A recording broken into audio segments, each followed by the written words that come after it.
बिस्मिल्लाहिर्रहमानिर्रहीम। अस्सलामुअलैकुम रहमतुल्लाहि वबरकातुहू। तलबाए अज़ीज़, जमात चाहरूम मज़मून रियाज़ी में इससे कबल वीडियो में हमने जुफ्त और ताक एदाद इसका मुताला किया था। आज के इस वीडियो में हम बैनुल अक़वामी अददी अलामतों का पढ़ना और लिखना इससे मुतालिक मालूमात हासिल करेंगे। अब बैनुल अक़वामी यानी ऐसे अदाद जिसको हम अंग्रेज़ी में नंबर कहते हैं, इंग्लिश नंबर कहते हैं, उसे क्या कहेंगे? बैनुल अक़वामी अददी अलामतें। तो यहाँ देखिए उर्दू अलामतें दी गई है और उसकी जो है बैनुल अक़वामी अददी अलामतें दी गई है। इसका हमें जो है इसे समझना है। यहाँ देखिए प्यारे बच्चों, देखो उर्दू अलामतें जैसे सिफ़र को कैसे लिखते हैं? इंग्लिश में इस तरह से 0 लिखते हैं। 1 को जो है इस तरह 1 लिखते हैं। 2 को जो है इस तरह 2 लिखते हैं।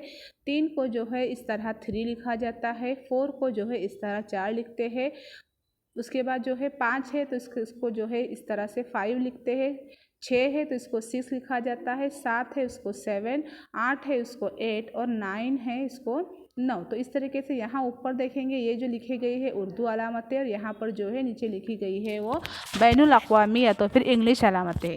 जैसे कि मैं अगर यहाँ पर एक नंबर लिख रही हूँ, जैसा मैं लिखूँगी 720। ओके, आप 720 को जो है इंग्लिश में या बैनुल अक़वामी में किस तरह लिखेंगे? तो 700 मतलब ये हो गया 7, ये हो गया 2 और ये हो गया 0।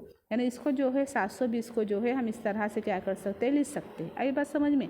उसी तरीके से यहाँ देखो ज़ेल की आदत पढ़िए और लफ्ज़ों में लिखिए। तो आपको क्या करना है? आदत पढ़ना है और लफ्ज़ों में लिखना है।